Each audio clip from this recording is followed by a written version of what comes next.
Salam sejahtera bagi kita semua.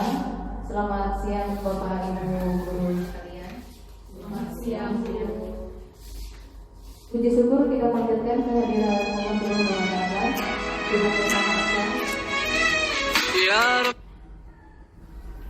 Yang mana sampai saat ini kita masih diberinya kesehatan, keselamatan, serta kesempatan sehingga kita dapat hadir di ruangan yang berbahagia ini dalam rangka diseminasi penyebaran pemahaman dan pengalaman penerapan budaya positif. Nah, di sini kegiatan hari ini yaitu sebenarnya adalah tugas saya, tugas guru penggerak, kegiatan guru penggerak. Di sini saya sudah menyelesaikan satu modul, yaitu modul 1, di mana satu modul itu terdiri dari 4 sub modul.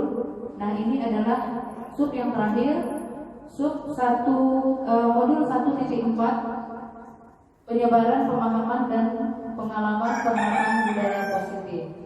Nah, di sini saya juga mengucapkan terima kasih kepada Bapak Ibu guru sekalian yang sudi kiranya meluangkan waktu siang ini untuk mengikuti sosialisasi saya hari ini.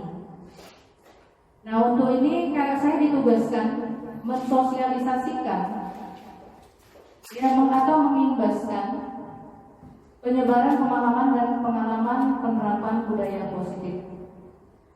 Nah, baiklah, kita akan masuki yang pertama, yaitu pembelajaran kita selama ini, ya.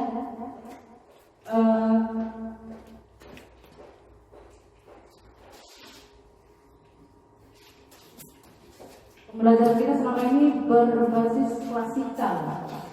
Klasikal dalam artian kita hanya memberikan pelajaran, tapi tidak memandang tingkat kemampuan dari siswa, kan gitu. Nah, jadi pembelajaran kita itu kita samaratakan, seluruh siswa kita samaratakan.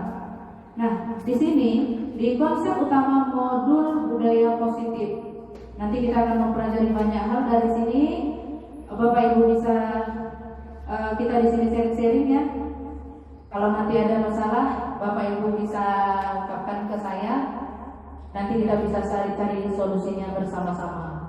Nah, yang pertama di sini adalah perubahan paradigma belajar.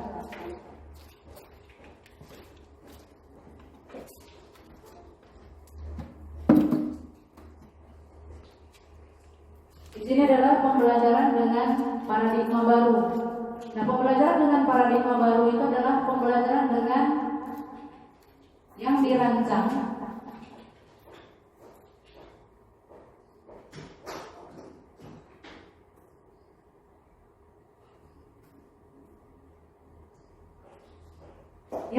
berdasarkan prinsip pembelajaran yang terdiferensiasi, sehingga setiap siswa belajar sesuai dengan kebutuhan dari tahap perkembangannya untuk mewujudkan profil pelajar Pancasila. Selama ini mungkin ibu-ibu guru mengenal profil pelajar Pancasila, ya, apalagi ada lagunya.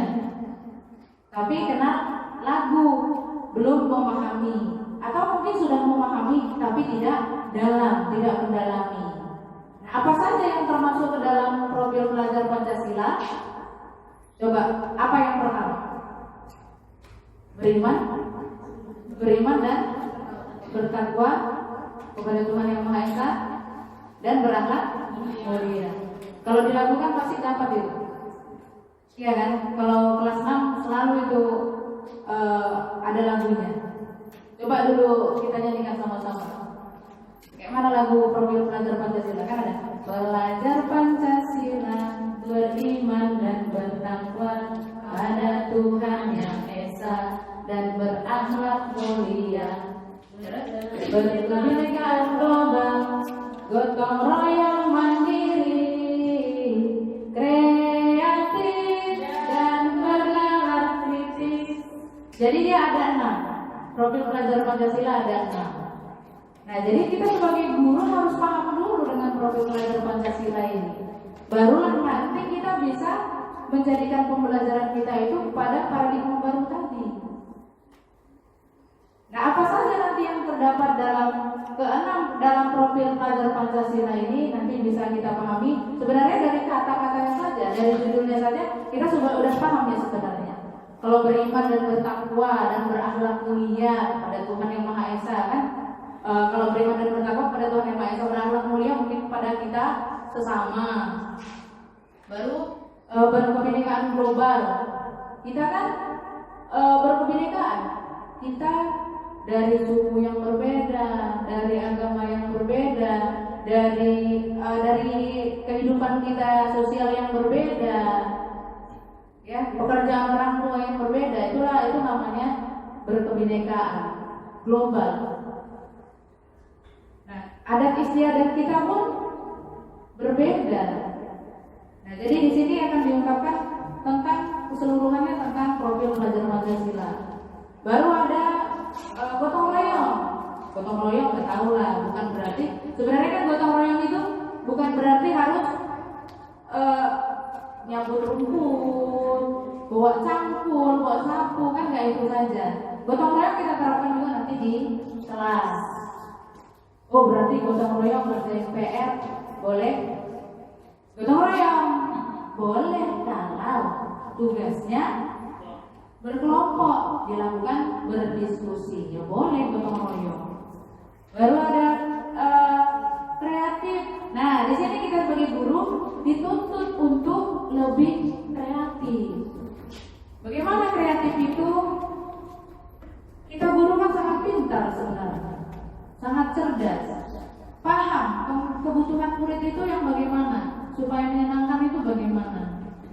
Jadi banyaklah kita membuat rencana-rencana pembelajaran yang kreatif. Baru ada mandiri ya. Mandiri. Kalau mandiri katanya berdiri di kaki sendiri. Ya kalau punya kaki katanya gitu ya. Ada juga ular itu nggak punya kaki tapi mandiri, kan gitu. Jadi bukan berarti konsepnya itu mandiri itu harus seperti itu saja. Tidak. Tapi ini kita tujuannya kepada siswa ya. Kita arahkan siswa itu untuk mandiri. Misalnya dia belajar di rumah, dia pegang HP, main game. Nah, jadi kita mengarahkan kepada siswa bagaimana caranya dia waktu pegang HP, dia juga sisipkan belajar di sana. Belajarnya sendiri, tanpa kita atur-atur lagi.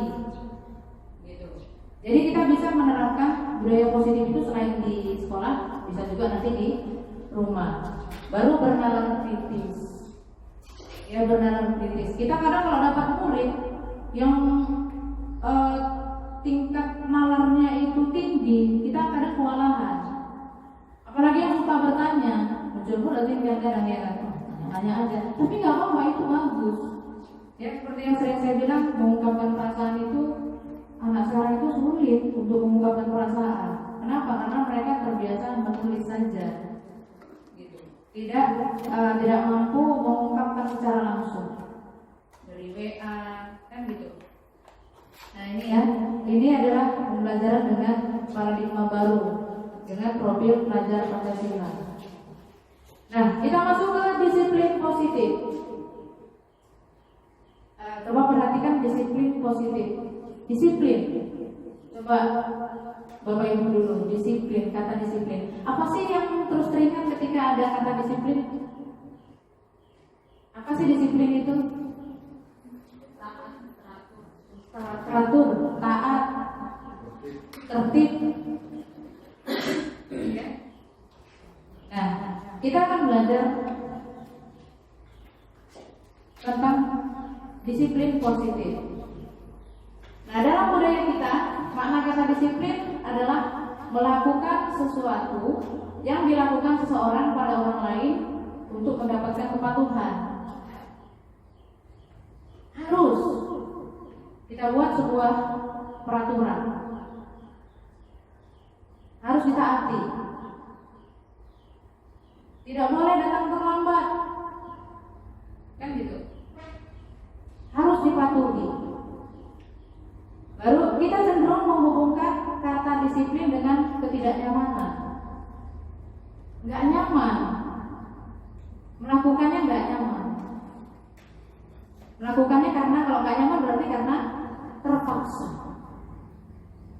Nah, maka sebagai pendidik, tujuan kita adalah menciptakan anak-anak yang memiliki disiplin diri sehingga mereka bisa berperilaku dengan mengacu pada nilai-nilai kebajikan universal dan memiliki motivasi intrinsik bukan ekstrinsik. Artinya yang lahir memang dari hati. Tidak ada unsur keterpaksaan. Nah, disiplin positif merupakan salah satu cara penerapan disiplin positif yang bertujuan untuk menumbuhkan kesadaran serta memberdayakan anak untuk melakukan sesuatu tanpa imbalan, tanpa ancaman maupun hukuman. Nah, nanti di sini akan dibahas bagaimana sih ketika murid melakukan sebuah kesalahan tapi nggak dihukum. Gitu. Nanti ibu-ibu juga tahu, bapak ibu akan tahu, ibu itu nanti posisi kontrolnya sebagai apa? Nanti di sini akan ada di pembelajaran kita hari ini. Ini adalah kebutuhan dasar manusia. Dikatakan manusia punya kebutuhan dasar. Apa saja kebutuhan dasarnya? Ada 5. Yang pertama ada bertahan hidup, kasih sayang dan rasa diterima, ada penguasaan, ada kebebasan, dan ada kesenangan. Inilah sebenarnya kebutuhan hidup manusia. Di situ nggak ada unsur kekayaan, nggak ada. Kenapa? Di situ ada kesenangan, ada kebebasan, ada penguasaan, ada kasih sayang, ada bertahan hidup. Berarti kita hidup itu cuma cukup bertahan hidup, nggak perlu ngoyo cari kekayaan. Nah, jadi kita sebagai guru, inilah yang harus kita rasakan juga. Begitu juga murid. Murid belajar harus merasakan yang 5 ini.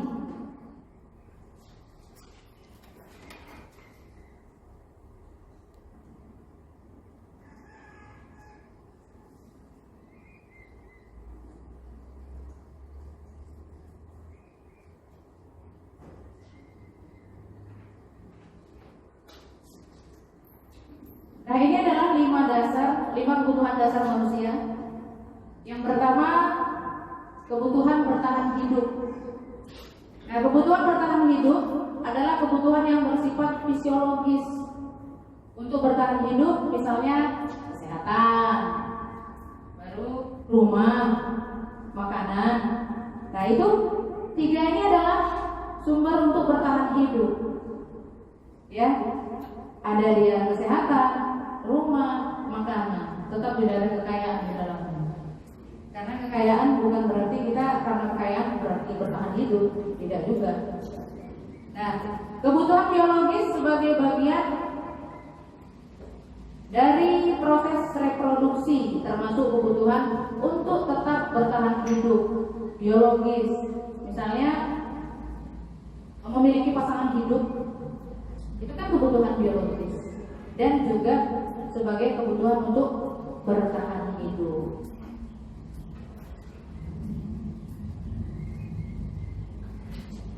Yang kedua, kasih sayang dan rasa diterima.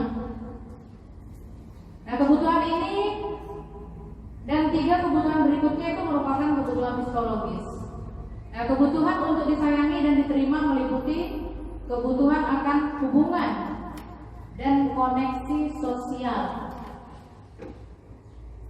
Kalau kita misalnya bertetangga, kalau ke murid interaksi dengan teman, dengan guru, itu kasih sayang dan rasa diterima. Anak-anak yang memiliki kebutuhan dasar kasih sayang dan rasa diterima yang tinggi biasanya ingin disukai dan diterima oleh lingkungannya. Kadang anak-anak itu kan tertekan, seolah-olah kita tuh membenci dia gitu, kita nggak sayang sama dia. Ibu itu pilih kasih. Kalau kami yang tidak pintar ini nggak diperhatikan, tapi kalau yang pintar-pintar itu diperhatikan. Itulah artinya dia memang kurang kasih sayang dan rasa diterima. Itu di sekolah, di rumah pun seperti itu. Nanti terkadang ada perbedaan antara anak yang satu dengan anak yang lain. Walaupun mungkin kita sebagai orang tua tidak berpikiran seperti itu, atau kita sebagai guru tidak berpikiran seperti itu. Gak mungkin kita beda-bedakan anak kita. Tapi adakah kemungkinan kita bedakan murid kita? Ada kemungkinan. Ya, itu udah bandel, payah lagi kalau disuruh. Gitu. Nah, jadi ada nanti muncul perasaan dari hatinya, adanya kurang kasih sayang dan rasa yang tidak diterima. Nah, inilah yang harus kita munculkan kepada siswa. Ya. Nah, bagi siswa yang memiliki teman sebaya itu sangat penting. Bergaul itu sangat penting. Berteman itu sangat penting. Jangan biarkan murid itu menyendiri, duduk sendiri melamun. Jangan biarkan. Kalau ada siswa kita yang duduk-duduk di luar tuh menyendiri, coba ajak dia, panggil dia, berbicara empat mata apa yang terjadi.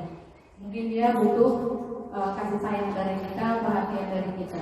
Yang berikutnya yaitu penguasaan. Nah, kebutuhan ini berhubungan dengan kekuatan untuk mencapai sesuatu. Berarti untuk mencapai cita-cita, apa yang kita inginkan. Pernahkah Bapak Ibu menanyakan di kelas, apa cita-cita kamu nak nanti kalau sudah dewasa? Pernah? Pernah.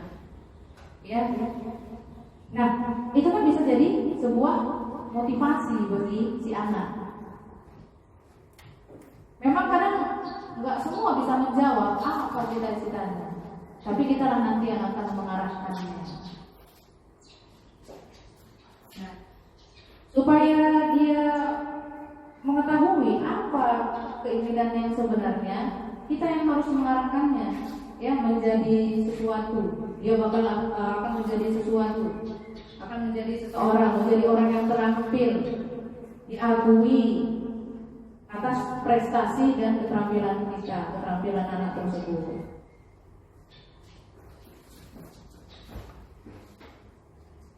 Yang berikutnya, kebebasan. Ini kebebasan atau kebutuhan akan pilihan. Si anak boleh memilih. Bukan berarti memilih nanti aku ikutnya belajar agama aja, belajar yang lain enggak seperti itu ya. Nah, kebebasan di sini maksudnya itu kebutuhan akan kemandirian. Jangan kita paksakan si A kerjasama dengan si B apabila mereka memang tidak cocok. Yang ada akan muncul pertikaian, ribut mereka.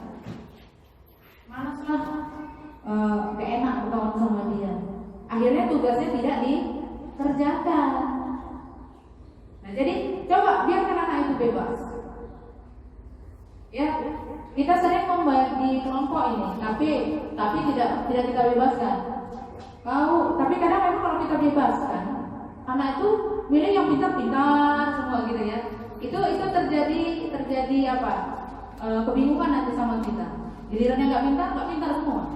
Nah, bagaimana caranya? Bisa kita sisipkan di situ permainan-permainan. Kalau permainan kan mereka asik, nggak tahu mereka harus memilih yang mana. Ayo, begitu di tengah permainan, ayo pilih 4 orang. Kalau mereka lari sana lari sini cari teman, gitu. Tanpa mereka pikirkan dulu aku harus sama siapa, aku harus sama siapa. Begitu. Tapi biarkan mereka bebas, mandiri. Bukan berarti di dalam kelas nanti bebas-bebaskan mereka. Biar ya di situ mau belajar duduknya di bawah, mau duduknya di meja, enggak yang seperti itu. Ini kebebasan dalam hal yang positif.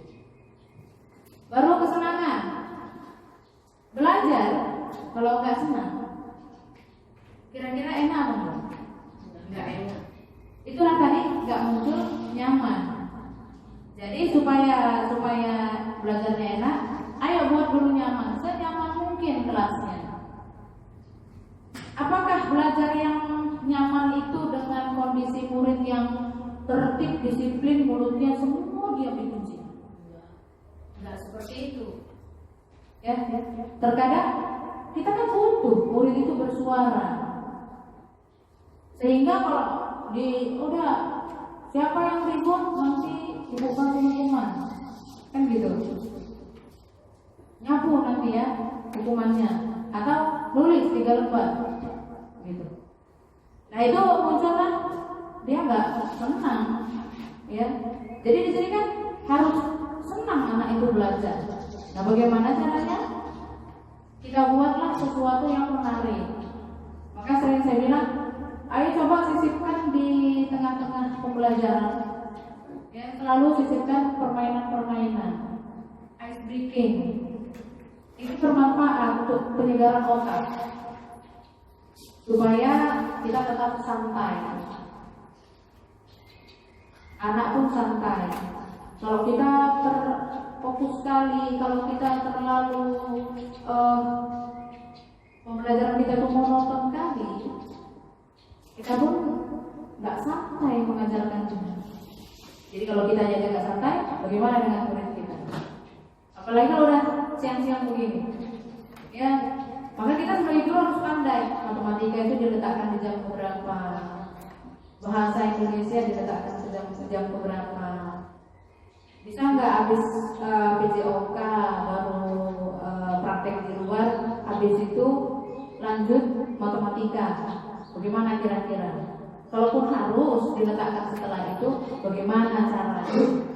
Apakah ditunggu dulu sampai anak itu kondisi badannya tenang, dingin dulu?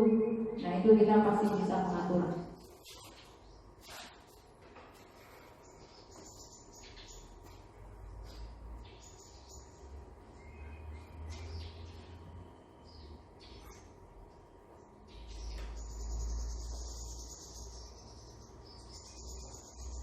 Nah itulah tadi kebutuhan dasar manusia. Ada 5 ya: bertahan hidup, kasih sayang dan rasa diterima, penguasaan, kebebasan dan kesenangan.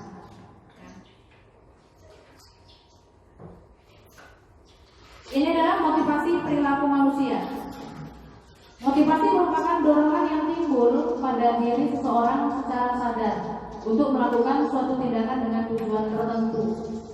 Kita ada motivasi, mau ngapain? Mau membuat pembelajaran di sekolah, di kelas yang menarik, supaya murid termotivasi. Nah, di sini ada beberapa hal yang harus kita pahami. Yang pertama, menghindari ketidaknyamanan dan hukuman. Sebisa mungkin kita hindari hukuman. Nah, di situ murid melakukan disiplin diri karena ia takut dihukum. Rata-rata murid itu disiplin karena takut. Siapa yang pikir hari ini? Ibu saya. Wah, matilah. Kenapa? Iya, aku ini nggak pakai atribut sekolah. Jadi sebisa mungkin kita hindari hukuman, ketidaknyamanan. Mungkin itu akan sulit, tapi pelan-pelan bisa kita lakukan. Yang kedua, mendapatkan imbalan atau penghargaan dari orang lain. Nah, murid melakukan disiplin karena ia ingin mendapat imbalan. Misalnya, siapa yang rajin hadir ke sekolah, tidak terlambat, nanti nilainya ibu kasih yang bagus. Ibu kasih nanti hadiah. Jadi mereka disiplin, tapi karena adanya imbalan, ada hadiah. Ini namanya motivasi ekstrinsik, ya. Motivasi ekstrinsik. Nah, yang berikutnya, menghargai nilai-nilai kebajikan diri sendiri. Murid melakukan disiplin diri karena sadar akan nilai kebajikan dirinya. Dia sadar apa yang harus dilakukannya, apa yang harus dibuat, dia sadar. Ini merupakan motivasi intrinsik dari dalam dirinya. Sehingga jika sudah muncul kesadaran, jika sudah muncul keinginan secara pribadi untuk melakukan hal-hal yang positif, maka akan muncullah karakter-karakter siswa yang baik, karakter-karakter siswa yang berdasarkan profil pelajar Pancasila. Jadi kita harus mampu memunculkan motivasi intrinsik pada murid. Berarti kalau kita ingin memunculkan motivasi intrinsik tadi dari murid, pertama yang harus kita lakukan apa? Munculkan dulu motivasi intrinsik kita. Karena kita kalau berdasarkan filosofi Ki Hajar Dewantara kan ada ing ngarso sung tulodo ing madio mangunkarso tuturin andayani. Kan gitu. Kita menjadi teladan bagi siswa kita.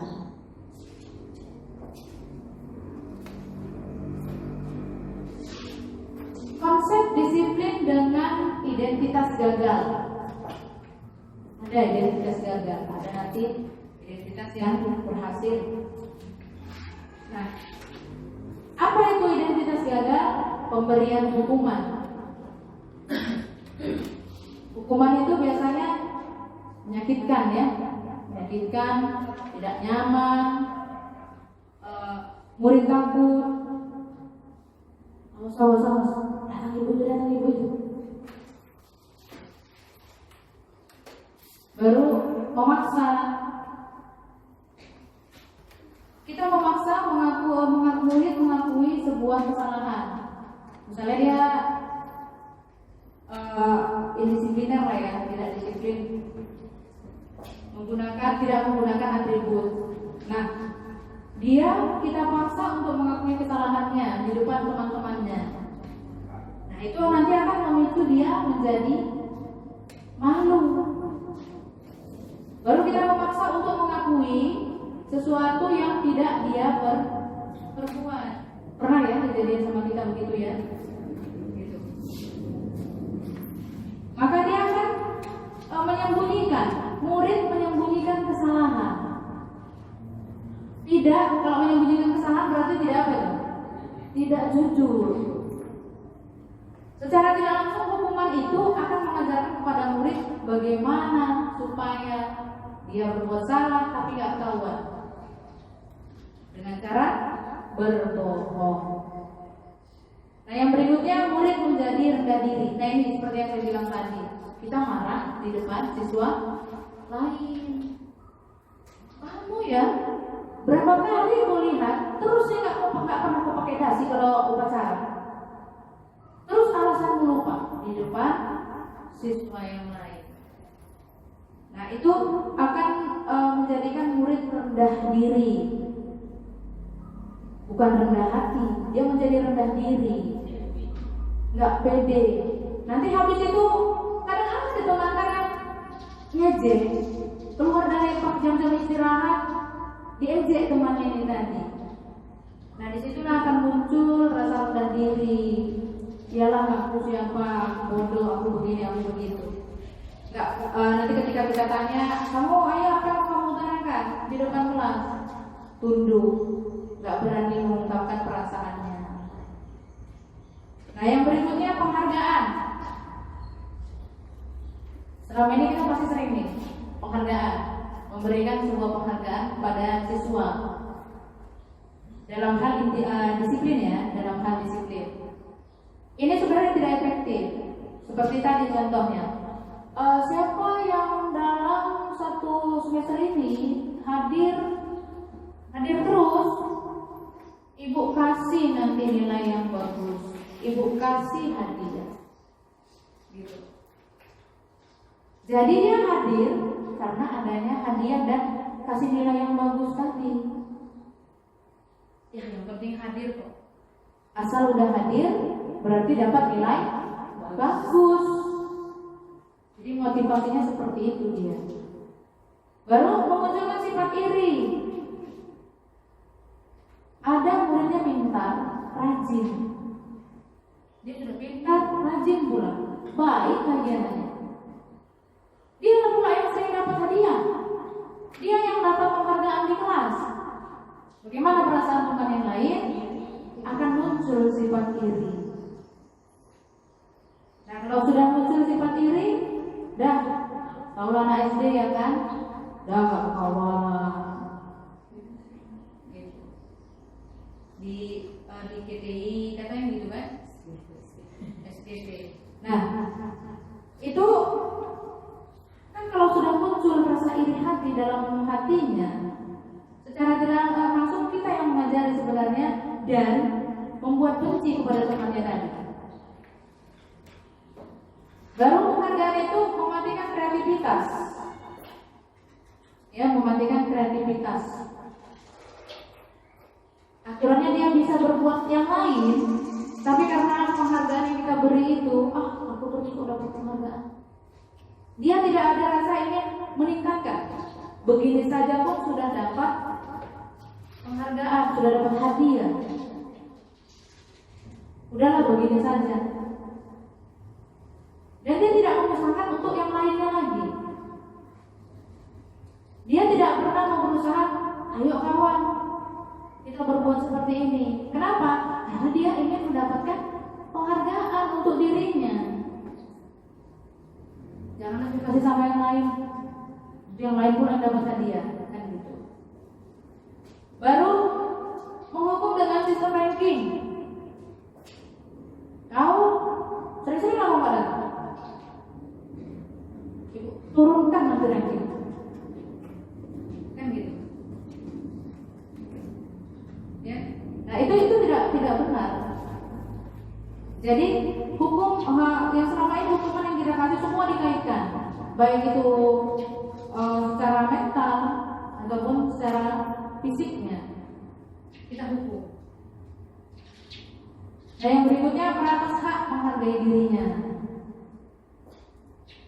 Ya, kalau kita kasih penghargaan nanti muncullah sifat iri, mengurangi kreativitasnya, maka nanti kita akan merampas hak dari menghargai dirinya. Dia akhirnya kurang menghargai dirinya. Ternyata aku memang ini ya, gak bagus. Ada terkadang anak yang jadi minder, menganggap dirinya itu memang tidak bagus. Kenapa? Karena setiap hari atau sering kali kita lontarkan kata-kata dia gak bagus, gitu ya.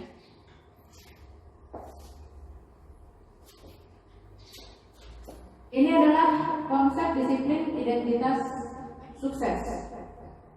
Ada konsekuensi.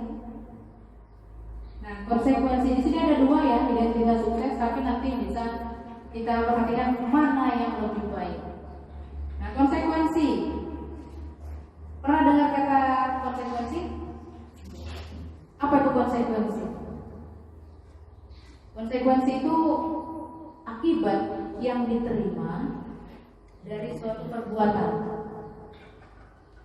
Ya, akibat yang diterima dari suatu perbuatan. Karena setiap perbuatan kita pasti ada konsekuensi. Kalau kita berbuat baik kepada orang lain, kita menghargai orang lain, pasti ada konsekuensi. Di sini konsekuensi penguatannya jangka pendek. Perlu monitoring berkelanjutan. Artinya harus kita monitor terus, harus kita awasi terus murid, harus terus menerus kita kasih motivasi. Ayo belajar, semangat, terus. Ya, baru ada stimulus dan respon. Nah, stimulus itu rangsangan yang diberikan oleh guru kepada siswanya. Ayo buat gini ya, biar bagus. Ya, buat seperti ini. Stimulusnya apa? Iya Bu, tanggapan dari siswa. Baik Bu. Ya, oke Bu. Itu namanya stimulus. Murid menghormati peraturan karena ada konsekuensinya. Karena ada akibat apabila tidak mematuhi peraturan. Baru kehilangan waktu untuk merenungi kesalahan. Terlalu panjang dia merenungi kesalahannya. Duduk dia berpikir, aku tadi kok dihukum di kelas. Terus dia merenungi kesalahannya. Akhirnya apa? kehilangan waktu lama, menghabiskan waktu hanya untuk merenungi dirinya. Nah, yang berikutnya ada restitusi. Nah, di restitusi, murid bertanggung jawab untuk perilakunya. Dia berbuat, dia juga yang bertanggung jawab. Tapi nanti kita arahkan bagaimana tanggung jawabnya. Baru fokus pada pemecahan masalah jangka panjang. Nah, pada restitusi ini dia akan mengatasi masalahnya itu ke depannya, dia tahu cara mengatasi masalahnya. Apabila dia mendapatkan masalah lagi, dia tahu cara mengatasinya. Itu yang perlu kita ajarkan. Baru murid menghormati dirinya dan orang lain. Dia merasa dihargai. Tidak ada yang mencela dia. Karena gurunya saja pun menghormati. Kita kan kepada murid harus juga hormat. Bukan berarti karena kita guru, kita tidak ada rasa hormat kepada murid kita. Baru ada teori kontrol. Dirinya memegang kontrol. Nah, kita nanti juga ada teori kontrol pada kita. Baru murid bersemangat memperbaiki kesalahan. Kenapa dia semangat? Karena nanti solusinya pun datang dari murid tersebut. Nah, konsep disiplin pendekatan restitusi itu sebuah cara menanamkan disiplin positif pada murid. Apa sih restitusi? Nah, restitusi adalah proses menciptakan kondisi bagi murid untuk memperbaiki kesalahan mereka. Ya, untuk memperbaiki kesalahan sehingga mereka bisa kembali pada kelompok mereka dengan karakter yang lebih kuat.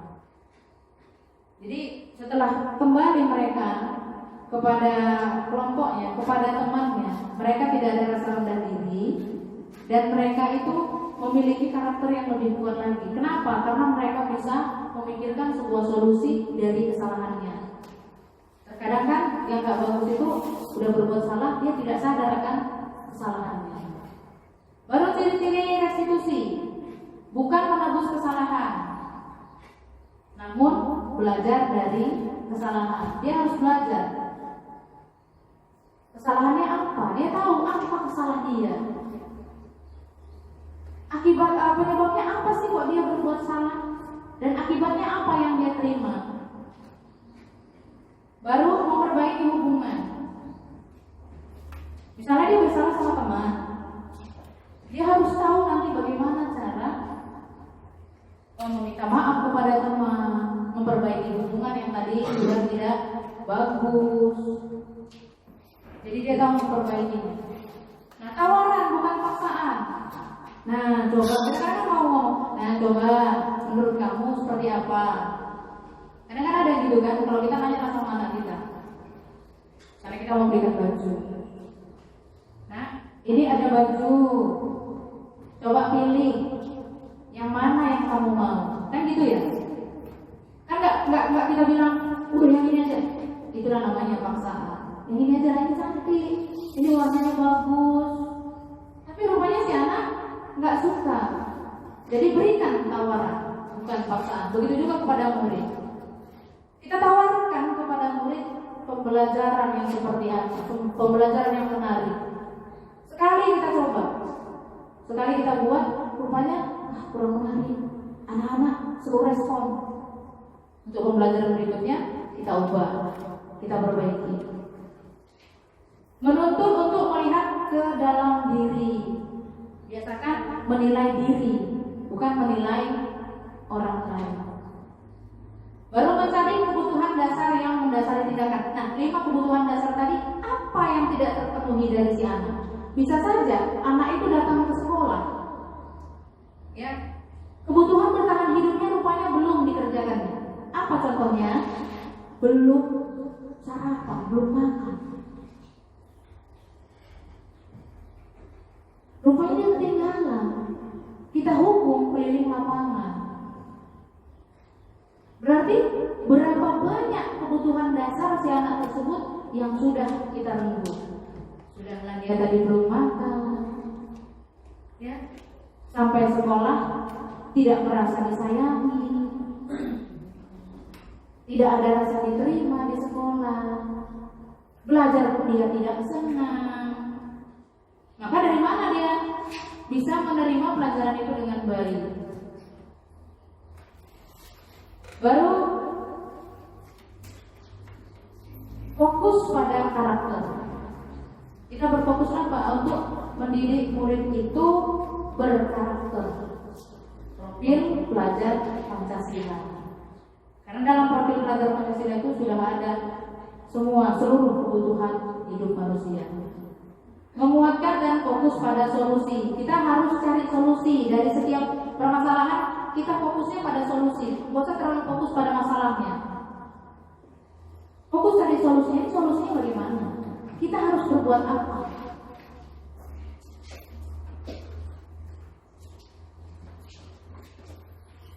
Nah, ada beberapa perbedaan nanti dari hukuman, konsekuensi, dan restitusi. Nah, tadi kalau motivasi identitas sukses tadi, konsekuensi dan restitusi. Di sini ada hukuman guru menghukum siswa. Ini ada contoh kasusnya ya, siswa sering tidak mengerjakan PR. Sering ya, siswa tidak mengerjakan PR. Apa yang dilakukan oleh guru? Guru menghukum siswa tersebut hormat bendera selama 10 menit. Dan baru guru marah dan murid menjadi takut. Apakah berikutnya dia mengerjakan PR? Tidak, diulang lagi. Nah, secara tidak sadar ini kita lakukan, guru menghukum siswa hormat bendera 10 menit. Apa yang sudah kita ambil dari murid? Haknya untuk belajar. 10 menit dia berarti nggak ikut belajar. Ya. Konsekuensi, guru memberikan konsekuensi untuk mengerjakan PR-nya saat istirahat atau dikerjakan 3 kali lipat. Ayo kau tulis 3 lembar. Misalnya kelas 1 disuruh menulis 1 kalimat, 1 halaman, gitu ya, 1 halaman. Karena dia nggak ngerjakan, dikasih guru yang 3 halaman. Gitu. Jangankan 3, 1 saja pun tidak dikerjakan. Atau kita suruh dia kerjakan dengan kita pantau. Tulis, kan gitu. Gak boleh pulang-pulang. Sampai jam 2 nanti kau di sini. Tulis itu sampai selesai.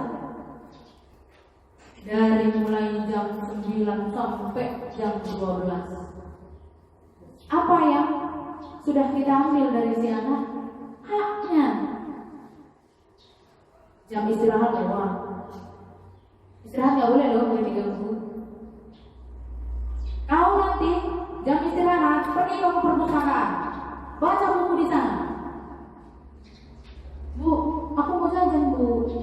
Jangan ada jajan hari ini. Dihukum kau. Kita sudah merenggut hak.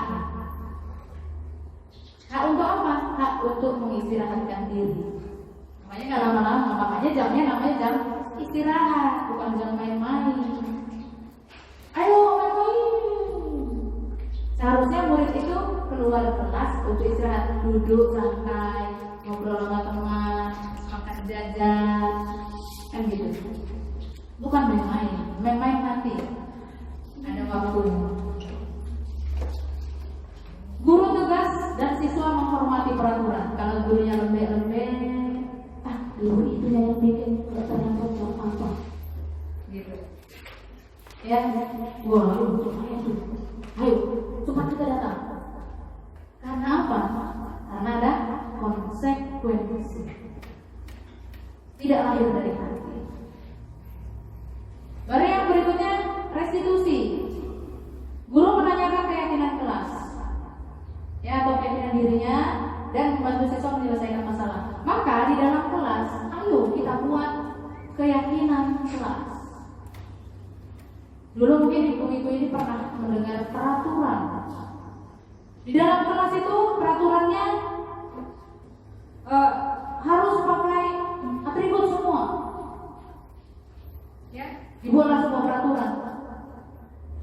Kembali ke awal tadi, peraturan itu kalau udah dengar kurang nyaman. Nah, apabila kita sudah membuat sebuah keyakinan kelas, maka murid lama-kelamaan akan sadar apa kewajibannya. Memang gak bisa kita buat hari ini, besok anak disiplin, gak bisa itu. Ini harus kita lakukan berkala, secara perlahan. Percayalah, sesuatu yang kita lakukan untuk kebaikan pasti datang kebaikan sama kita. Baru guru terbuka dan siswa menghormati dirinya dan orang lain. Guru mampu menerima saran dari murid. Terkadang kita sebagai guru, begitu dikritik sama murid, keluar emosi, muncul emosi kita. Dia kau di rumah pun begitu. Kalau anak-anak, mak kayaknya gini-gini. Dia kau masih kecil tahu, gitu kan? Sebenarnya kita banyak. Jangan kau lihat siapa yang berbicara, tapi dengarkan apa yang dibicarakan. Jadi kita nggak perlu nengok itu anak kecil atau orang dewasa. Aku udah tua, udah banyak makan asam garam. Kan makan asam sama garam saja. Pelajaran mungkin sedikit gitu loh. Tidak semua pengalaman menjadi pelajaran bagi kita. Ada loh pengalaman yang nggak jadi pelajaran. Makanya kita sebagai guru terbuka lah. Bu, bunganya jangan diletak di sini lah bu, kurang cantik. Tahu apa? Oh iya, jadi di mana kita letak? Di sini bu, biar cantik ini gini. Oh iya, ayo kita coba. Bu, kelas kita bikin gini nggak bu? Bu, boleh kalau kita tempel-tempel di dinding gini bu? Jangan, foto. Sehingga dindingnya polos, tidak ada satu pun tempelan. Ya, tempelan di sini bukan berarti dindingnya bolong-bolong gitu, bukan. Tempelannya maksudnya adalah pelajaran yang bisa diperhatikan murid itu, yang hasil karya mereka yang ditempelkan di dinding.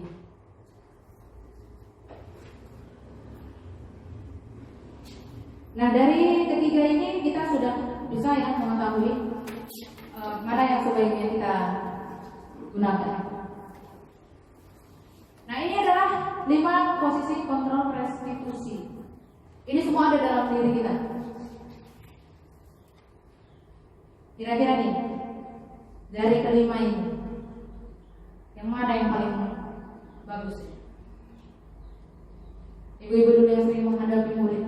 Kira-kira dari 5 ini, penghukum, pembuat rasa bersalah, teman, pemantau, manajer, mana kira-kira yang kita gunakan, sering kita gunakan kepada siswa yang kita anggap itu bagus menurut kita pribadi? Yang mana ini, posisi yang mana? Nanti baru akan saya jelaskan apa sih dari setiap posisi. Manajer, ada yang lain? Jangan ikut-ikutan ya kan? Memantau. Ada teman juga ya. Bisa jadi semua itu bagus, bisa jadi. Ya, tidak tertutup kemungkinan. Nanti akan kita bahas satu persatu. Sebenarnya ini yang paling banyak. Sebenarnya ini yang paling banyak. Nah, seorang penghukum bisa menggunakan hukuman fisik maupun verbal. Kalau fisik bisa hilang sakitnya, kita cubit hilang sakitnya. Tapi kalau ke verbal, kita jatuhkan mental. Ini yang paling berat. Orang-orang yang menjalankan posisi penghukum senantiasa mengatakan bahwa sekolah memerlukan sistem atau alat yang dapat lebih menekan murid-murid lebih dalam lagi. Nah, guru-guru yang menerapkan posisi penghukum akan berkata, patuhi aturan saya, awas ya. Kamu selalu saja salah. Terus jangan awas terus. Tiap hari kau bikin masalah. Selalu, pasti selalu yang terakhir selesai. Ada kelas 1 seperti itu ya. terusnya tahu yang terakhir. Ya, atau kelas-kelas yang sering memulangkan siswanya bertahap. Kelas 2 punya yang sering saya dengar. Ayo, memang membujuk, ayolah, belajarlah kau, jangan kau aja terus-terusan pulang terakhir. Nanti kita akan tengok posisi kontrol yang seperti itu apa sih sebenarnya. Nah, guru seperti ini senantiasa percaya hanya ada satu cara agar pembelajaran bisa berhasil, yaitu caranya. Seolah-olah kata-kata dia itu memang motivasi betul. Harus pukul mentalnya, biar dia sadar. Nah, biasanya posisi penghukum nada suaranya tinggi. Padahal nggak selalu nada suara tinggi itu penghukum, tidak juga. Baru membentak biasanya ya. Bahasa tubuh mata melotot, agak dibesarkan mata supaya takut kasihan. Baru jari nunjuk-nunjuk. Kau lalu memang kau nyarian ya. Gitu. Nah,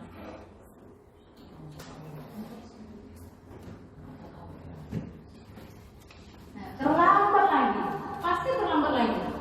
Selalu datang terlambat. Kapan sih kamu bisa datang tepat waktu? Nah, apakah anak bisa menjawab? Kita bilang, bisa datang terlambat lagi kau ya? Apa jawabannya? Iya bu. Iya pasti jawabannya iya. Tapi apakah dia tidak terlambat lagi besok? Belum tentu ya kan? Inilah posisi penghukum.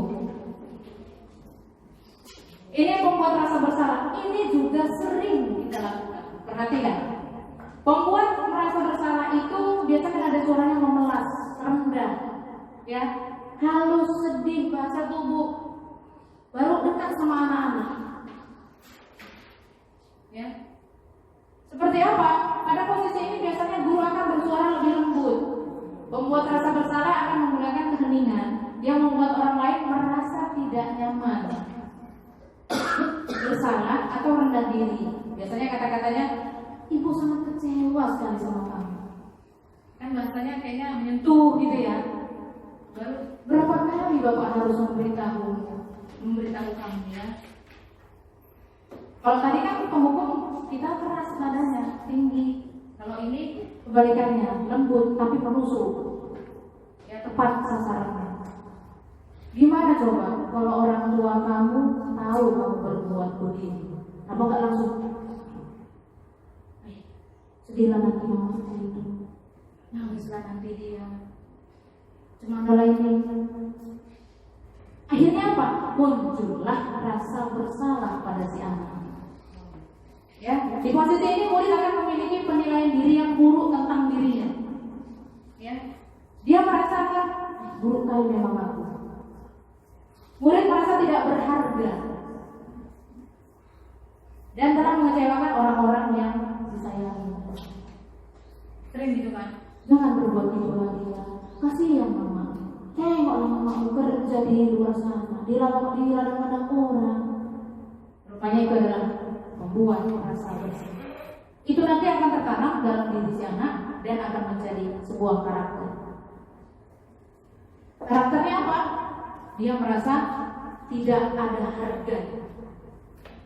Ini adalah teman. Jadikanlah murid itu sebagai teman. Nah, kita perhatikan posisinya.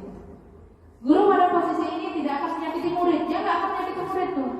Kompak sama murid. Ayo ini selfie. Gitu. Ya, seolah-olah sama murid itu dekat gitu. Tapi biasanya sih kalau kita SD nggak terlalu. Ini biasanya ada di SMP, SMA gitu. Ya. Tapi tidak tertutup kemungkinan di SD juga ada. Nah, posisi teman pada guru biasanya negatif ataupun positif, tergantung penalaran si murid. Ada kalanya, ibu tuh baik kali kok sama aku, kerjain PR-nya, berbuat baiklah aku. Dia positif muncul dari dalam dirinya. Jadi kalau yang negatif bagaimana? Nah, kalau positif di sini katanya berupa hubungan baik yang terjalin antara guru dan murid. Nah, guru di posisi teman menggunakan hubungan baik dan humor untuk mempengaruhi seseorang. Kalau yang negatif nanti ada kata-kata yang kita tanpa kita sadari akan menjadi negatif. Ya, ayolah, ayo bantulah demi bapak ya, demi ibu, ayo kerjakan PR-nya ya, demi ibu. Oh nggak sayang kamu ibu, kan gitu. Ayo ingat tidak bantuan bapak selama ini, ingat tidak bantuan ibu selama ini sama kamu. Masa sih kamu terus-terusan begitu? Ya sudah, katanya. Ada nih, ya sudah, kali ini nggak apa-apa, ibu maafkan, tapi jangan berbuat lagi ya. Ya kalau dia sadar.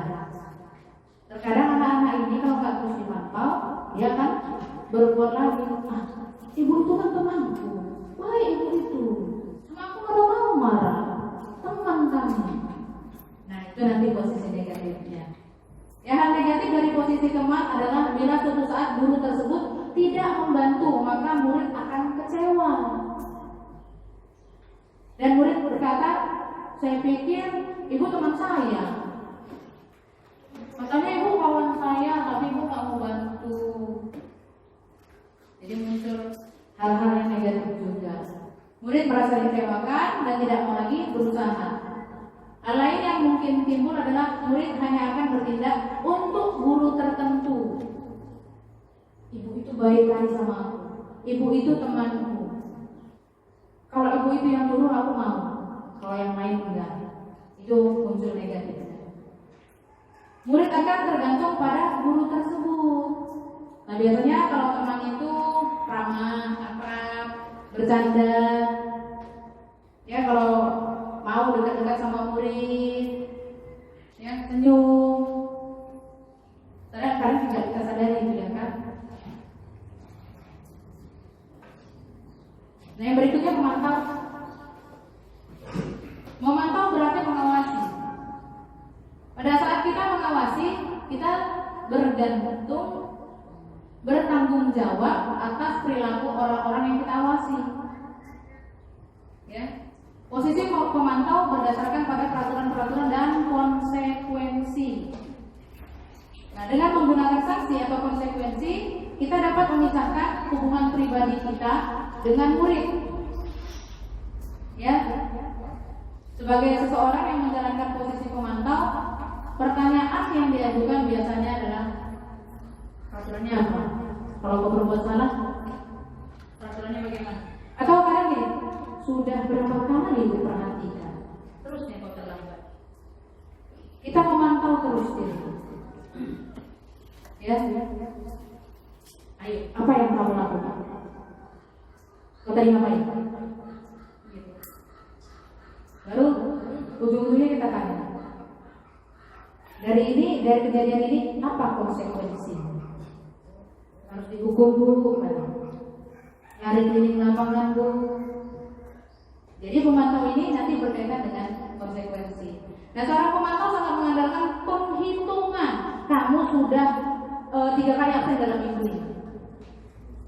Kemana aja? Baru ada catatannya. Ya, data yang dapat digunakan sebagai bukti atas perilaku seseorang. Posisi ini akan menggunakan stiker. Biasanya, ini stiker absen. Sudah berapa kali absen dalam minggu ini? Gitu. Ada pakai daftar cek. Nah, posisi pemantau sendiri berawal dari teori stimulus respon yang menunjukkan tanggung jawab guru dalam mengontrol murid.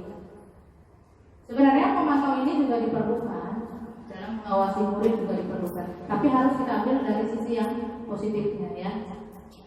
Biasanya suaranya datar, bahasa tubuh formal. Ini adalah posisi kelima yaitu manajer.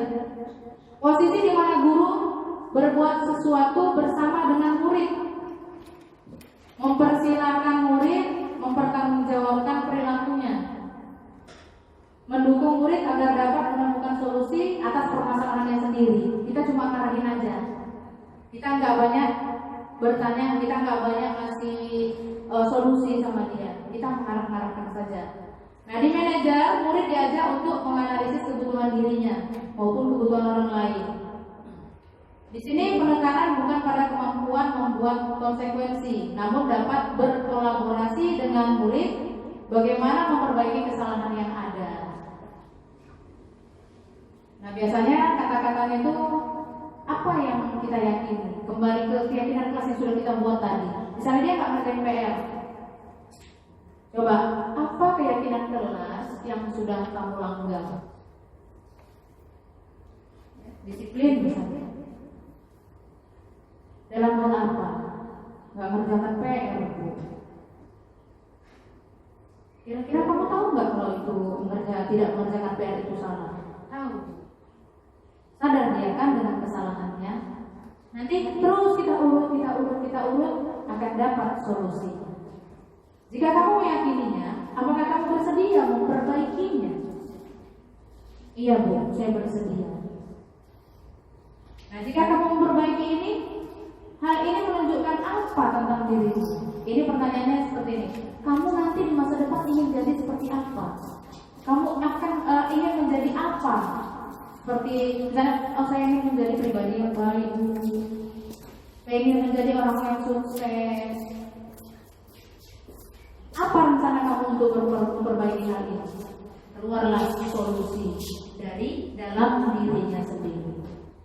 Nah, dari kelima posisi kontrol ini sudah saya jelaskan dari posisi pertama sampai posisi kelima. Kira-kira yang terbaik itu di posisi apa? Di posisi manajer. Ya, kita harus sebagai manajer, ya, terus mengarahkan, jangan bosan-bosan.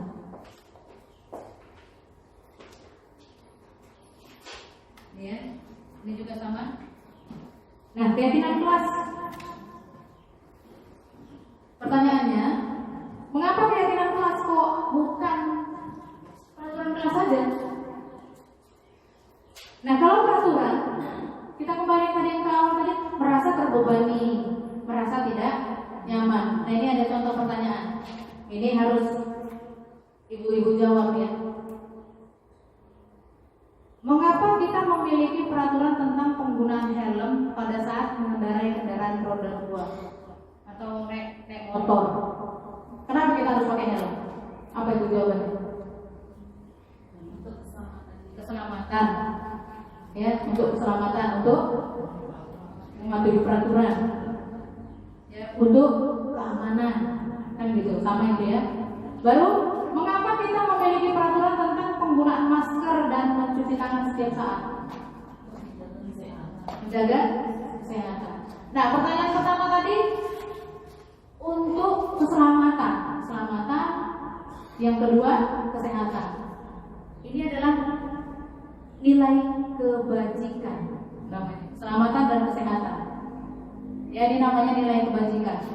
Nah, kalau tadi mematuhi peraturan, berarti kalau dari Dolo atau dari Martebing dari Martebing sampai ke Brohon bolehlah nggak pakai helm. Kenapa? Ada polisi kok. Kan gitu. Kalau udah masuk tebing baru pakai helmnya. Itu karena kita mematuhi peraturan. Oh, kalau di kerumunan orang lagi rame, pakai masker. Peraturannya ada. Nah, itu kan nilai kebajikan. Itulah namanya peraturan. Ya, kalau keyakinan, kita harus meyakini bahwasanya jika aku naik kendaraan bermotor, naik kereta, ya, itu harus pakai helm. Biar apa? Biar aman. Biar aman. Jangan terganggu. Padahal bukan karena jatuh saja yang kita pakai helm. Debu, banyak debu. Baru pakai masker. Bukan karena kita lagi berkerumun atau gara-gara COVID-19 kita harus pakai masker. Jadi kalau COVID udah tinggi, ya, udah kembali ke habitatnya misalnya, kita tidak pakai masker lagi. Mungkin tidak selalu. Tapi ketika di jalan, kan kita terus sadar pakai masker biar jangan banyak debu. Itulah mengapa kok dibuat keyakinan, kok bukan peraturan. Supaya bahwa hal yang kita lakukan itu, hal yang kita buat itu memang sangat dibutuhkan oleh kita.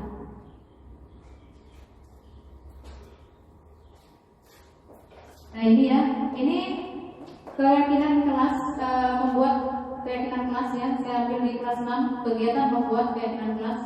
Nah guru bersama siswa membuat keyakinan kelas. Jadi nanti harap semua kelas bisa membuat seperti ini. Yang pertama diskusikan dulu ya tentang peraturan. Ingat ya, pertama diskusikan dulu tentang peraturan. Apa mau kita buat? Sudah?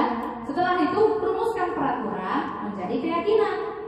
Kita alihkan dari peraturan menjadi sebuah keyakinan. Nanti kalau sudah jadi keyakinan kelasnya, tempelkan. Ya, tempelkan keyakinan kelas tersebut di pandai-pandai ibu-ibu inilah pembuatnya. Ya, nanti akan ada bagaimana cara membuat peraturan keyakinan kelas. Bagaimana saja caranya supaya jadi sebuah keyakinan kelas. Nih, pembentukan keyakinan kelas. Keyakinan kelas itu seperti apa? Dia lebih abstrak dari keyakinan. Kalau dari peraturan, kalau peraturan kan jangan membuang sampah sembarangan. Ingat ya, kalau dibilang jangan membuang sampah, berarti sampahnya harus diapain? Berarti ada kata belakangnya, jangan membuang sampah sembarangan. Itu peraturan. Kenapa kok itu peraturan? Nanti kita lihat ininya. Ada nilai kebajikan berupa pernyataan universal. Lalu dibuat dalam bentuk positif. Jangan ada unsur kata negatif. Tidak ada boleh pelarangan di situ. Jangan membuang sampah di kelas. Jadi jangan ada kata negatif. Jangan itu nggak boleh. Tidak boleh tidak boleh memakai sepatu ke dalam kelas misalnya. Tidak boleh kan kata negatif. Jadi kita tukar ke bahasa positif. Ya.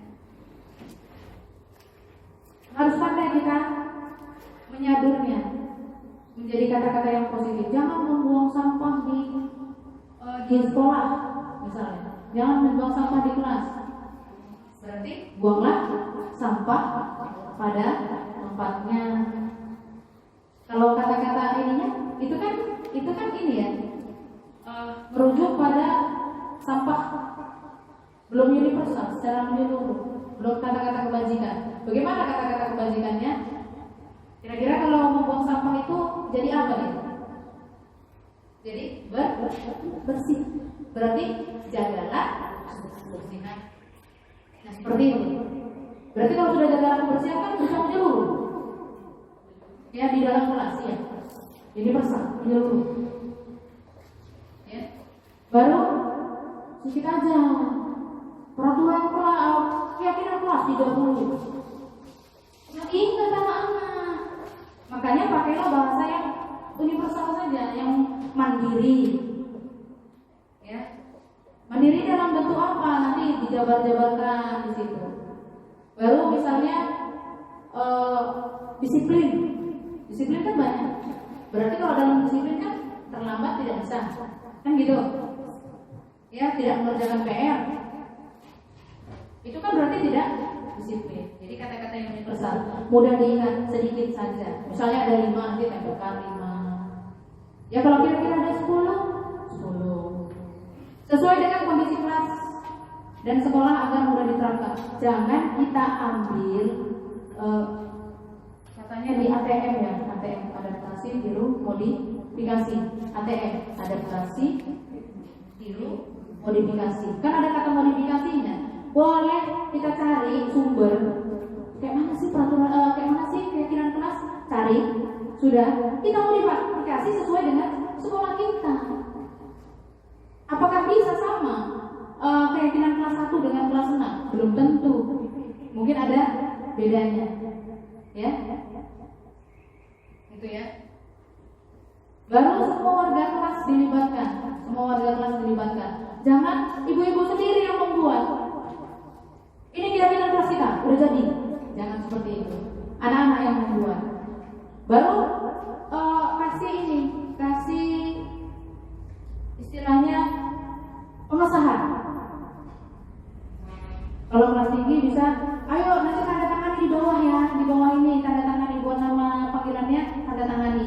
Kalau kelas rendah bagaimana? Ayo kita cap jempol. Nanti biar ibu yang tulis namanya, atau yang sudah pandai menulis tulis namamu di situ, bikin cap jempol. Di bawah dari keyakinan Mas Andi, gitu. Ya, jadi kelas akan lebih hidup. Nah, kita masuk ke segitiga restitusi. Di sini ada 3 tahap, yaitu yang pertama menstabilkan identitas. Kita semua akan melakukan hal yang terbaik yang bisa kita lakukan. Ini ada kata-katanya seperti itu. Ya, kita semua akan melakukan hal yang terbaik yang bisa kita lakukan. Kita pasti ya melakukan hal yang terbaik untuk diri kita ya. Gak mungkin kan kita mau menabrakkan diri kita ke tembok gitu kan. Itu kan menyakiti. Kita pasti mau yang terbaik untuk diri kita. Begitu juga lah si anak. Begitu juga lah kita kepada si murid. Yang kedua, validasi tindakan yang salah. Semua perilaku memiliki alasan. Kenapa kok mereka terlambat? Apa sebabnya? Kita tanya. Jangan langsung kita judge, kita hukum. Kau salah. Tapi nggak ada alasan. Kau salah. Baru yang berikutnya menanyakan keyakinan kelas yang sudah dibuat. Ya. Nah, dari segitiga restitusi ini kita bisa mencari sebuah solusi.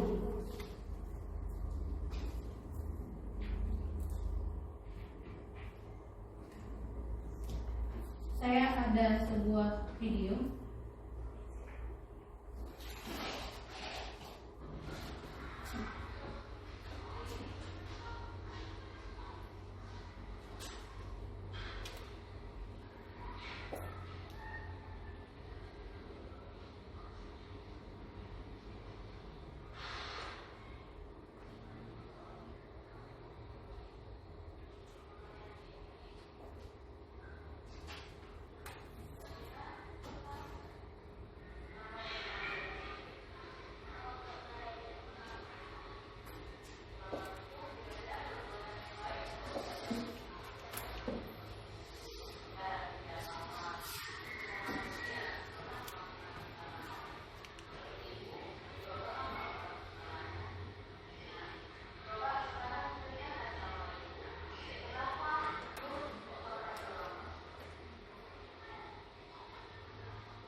Ya, itu adalah penerapan segitiga restitusi yang saya lakukan. Memang rasanya payah kali menerapkan, kan gitu. Satu hari bukan satu orang muridku berkasus seperti itu, tapi perlahan, ya. Dan ini sebagai penutup kita hari ini. Nah, dalam penerapan program disiplin positif, hendaknya guru memiliki standar kepribadian profesional dan sosial yang baik, di mana guru mampu berefleksi pada posisi kontrolnya saat ini. Bagaimana perjalanan dirinya sebagai seorang among, posisi manajer ya, yang menuntut murid-murid menjadi insan yang mandiri, merdeka dan bertanggung jawab. Nah, jadi sampai di sini sosialisasi saya hari ini mengenai budaya positif. Dan sampai di sini ada yang mau ditanyakan oleh ibu-ibu, saya persilahkan.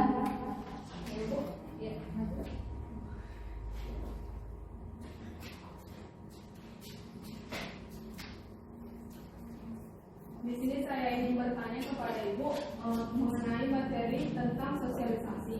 Saya ingin bertanya, bagaimana cara menerapkan budaya positif di sekolah agar pecinta pelajaran yang nyaman? Oke. Bagaimana cara menerapkan budaya positif agar tercipta pembelajaran yang nyaman? Nah, kita pertama itu ubah dulu pola pikir kita, mindset kita, ya. Ubah dulu pola pikir kita dari pengajaran menuntut menjadi menuntun. Tidak mudah memang, apalagi penerapan segitiga restitusi tadi tidak mudah. Tapi yang harus banyak-banyak kita belajar. Kalau biar pembelajaran itu nyaman sama murid, harus yang bagaimana? Harus yang menyenangkan. Murid kalau sudah senang, rasanya kurang waktu untuk belajar itu. Gitu kalau sudah senang dia. Biar senang murid bagaimana? Pelajarannya harus menarik. Biar menarik bagaimana? Gurunya harus kreatif. Jadi di situ dituntutlah kreativitas kita. Ya. Dan jangan lupa jangan terlalu monoton dalam mengajar. Sisipkan permainan-permainan, ice breaking-nya supaya lebih fresh anak-anak itu. Dan pantau murid, perhatikan murid keliling. Ya, kira-kira kalau ada yang kesulitan langsung datang. Seperti itu. Oke, ada lagi yang lain, ibu-ibu? Ya.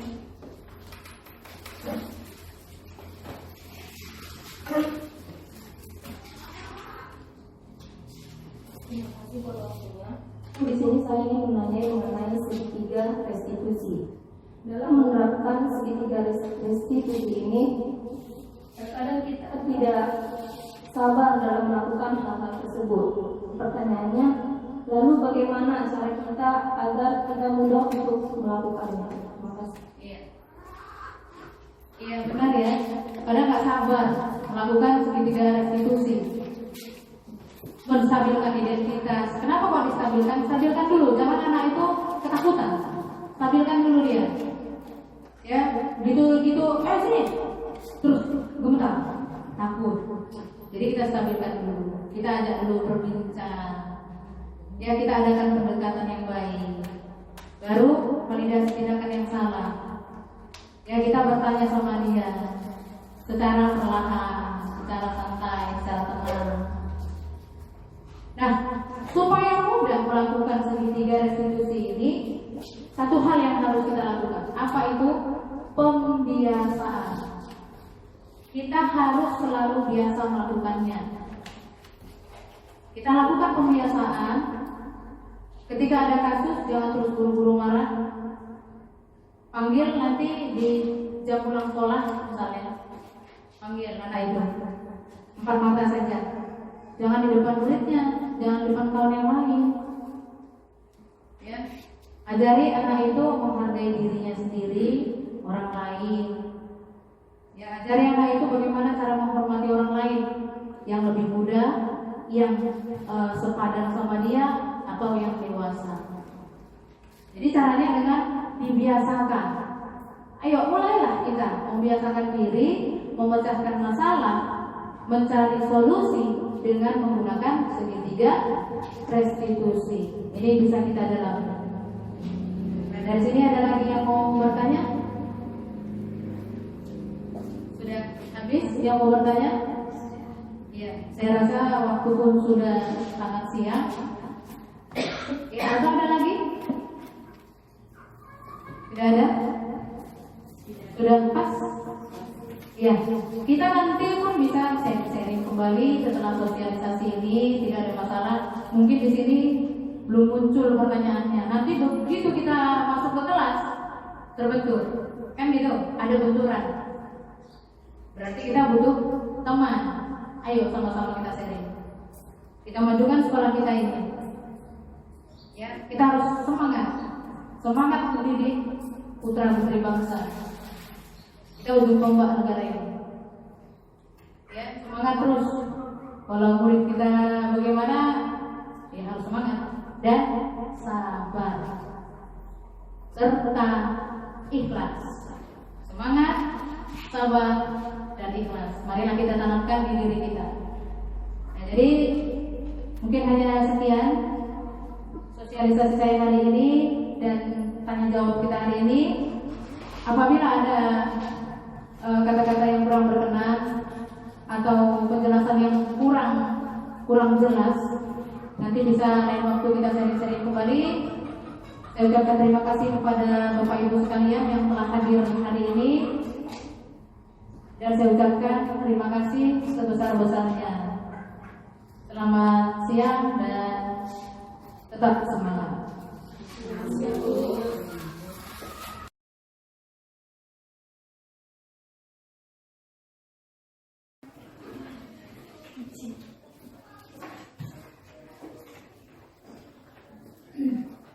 Dan perhatian sebentar, katakan semua alat tulisnya. Nah, hari ini kita akan membuat kesepakatan kelas yang berbentuk keyakinan kelas. Mungkin kamu sudah ini ya, bersama dengan guru kelasnya mau membuat sebuah keyakinan kelas. Nah, hari ini akan dibuat. Jadi bagaimana sih cara membuat sebuah keyakinan kelas? Ya, sebuah keyakinan kelas itu dibuat untuk apa? Kenapa kok dibuat keyakinan kelas? Kok nggak peraturan kelas? Ya, ingat kata peraturan. Peraturan, misalnya kamu ke sekolah harus pakai sepatu, dilarang menggunakan sendal, gitu ya. Berarti kalau dia dilanggar akan ada sanksinya, akan ada konsekuensinya, gitu kan? Nah, itu sebuah peraturan. Atau kita naik kereta. Kalau naik kereta, apa kewajiban kita? Menggunakan helm. Kenapa kok kita menggunakan helm? Supaya aman. Iya, supaya aman. Terus apa lagi? Menjaga apa? Keselamatan. Tuh, yaitu kalau kita pakai helm. Nah, kan itu melanggar peraturan katanya ya kalau nggak pakai helm ya. Iya, betul. Tapi kalau kamu berangkat dari Dolok atau dari rumah mau ke Dolok, masih ada nggak yang nggak pakai helm? Masih. Artinya peraturan itu berlaku ketika ada siapa? Ada polisi. Kalau nggak ada polisi, dilanggar ya kan? Artinya bukan kesadaran dari diri sendiri. Kan harusnya ada kesadaran. Maka dibuatlah sebuah keyakinan kelas. Kalau kita sudah yakin dengan sesuatu, maka kita akan buat. Misalnya hari ini harus pakai baju batik. Yakin? Yakin? Makanya pakai baju batik. Oh, kalau SD roknya atau celananya warna merah. Yakin? pakailah berwarna merah. Itulah sebuah keyakinan. Sesuatu yang memang kita sadari bahwasanya itu benar. Maka kita buatlah sebuah keyakinan kelas. Ingat, keyakinan kelas harus dari kata-kata yang positif. Tidak boleh ada kata-kata negatif. Jangan membuang sampah sembarangan. Itu adalah sebuah peraturan. Nanti kita akan cari dulu peraturannya apa. Setelah peraturannya dapat, kita baru buat sebuah keyakinan kelas.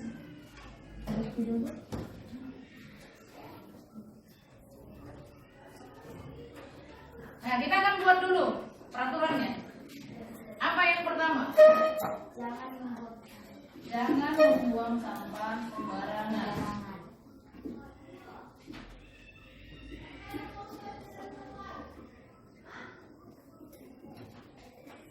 Kalau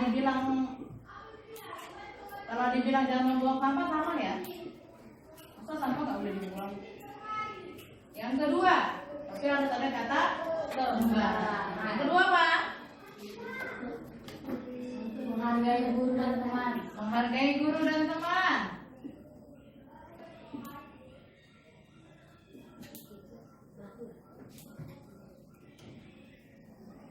Yang ketiga, menjaga kebersihan.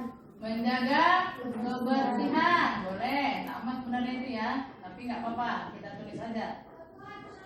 Menjaga kebersihan. Berikutnya, apa? Waktu. Jangan terlambat. Datang ke sekolah. Terus, apa lagi? Belajar. Aktif? Belajar. Yakin itu? Ya, kita buat peraturan dulu. Oh, itu kan tidak boleh bermisi saat jam pelajaran. Tidak boleh bermisi saat jam pelajaran. Tidak boleh bermisi pada saat Jam pelajaran. belajar. Ada lagi? Jangan berlari. Boleh berlari? Tidak boleh. Apa lagi? Tidak boleh ribut di dalam kelas.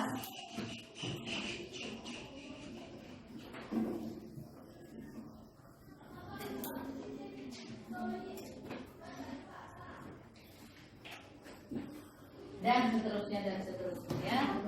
Nah, dari peraturan ini kita ambil sebuah keyakinannya. Di sini ada kata jangan, tidak boleh, jangan, tidak boleh. Inilah namanya peraturan. Ya. Jangan terlambat. Jangan buang sampah sembarangan. Jangan ribut di dalam kelas.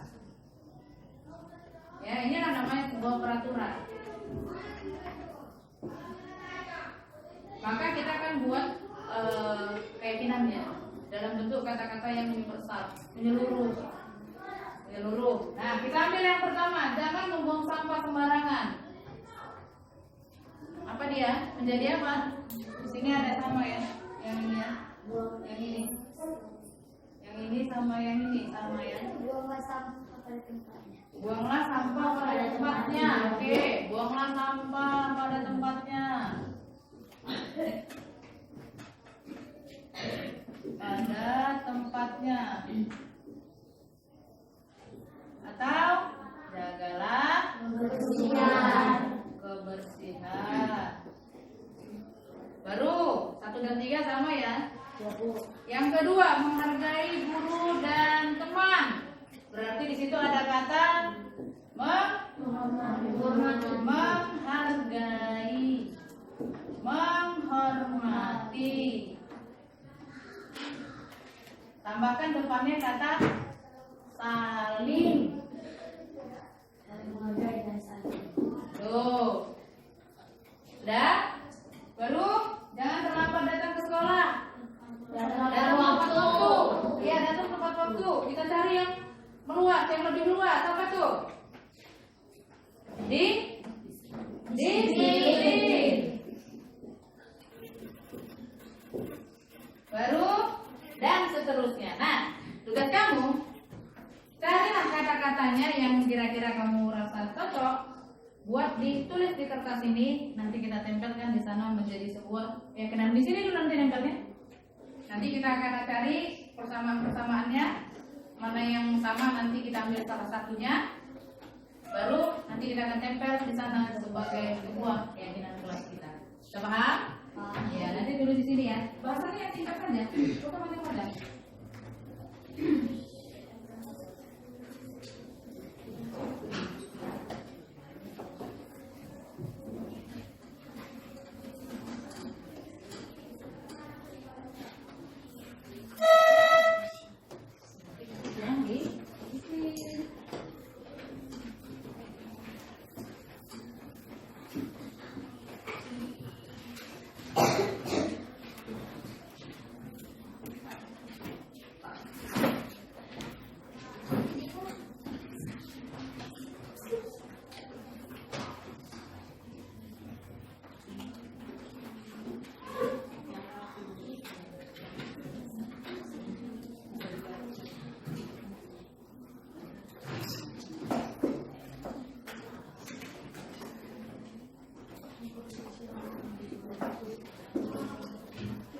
Sekarang mulai dicari kata-katanya kira-kira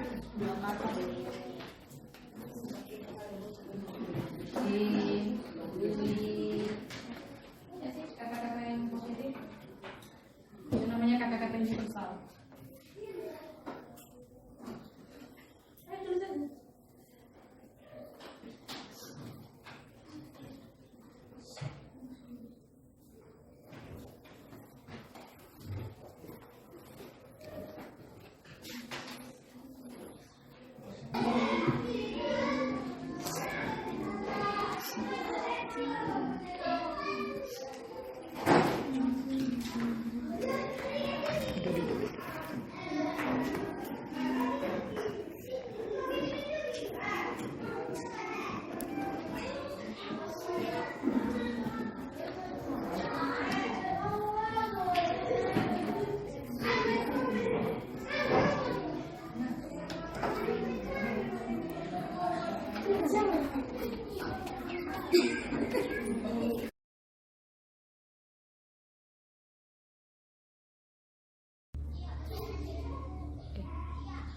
Saya Christina Rapmuli Silaban, guru kelas 2 SD Negeri 1020 66 Sintanauli.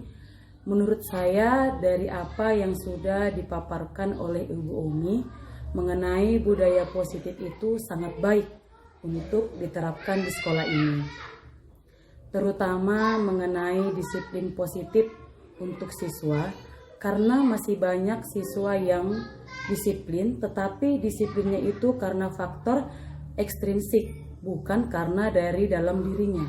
Dari sini juga untuk kami sebagai guru juga itu sangat penting, karena kita jadi tahu bagaimana kita memposisikan diri kita sebagai siswa, apakah sebagai penghukum, teman, pemantau, atau sebagai manajer. Begitu juga dengan penerapan segitiga restitusi yang secara perlahan akan kami terapkan di sekolah. Harapan kami kepada Ibu Umi, semoga tidak bosan-bosan untuk terus mengarahkan kami guru di sekolah ini agar selalu menerapkan budaya positif. Terima kasih.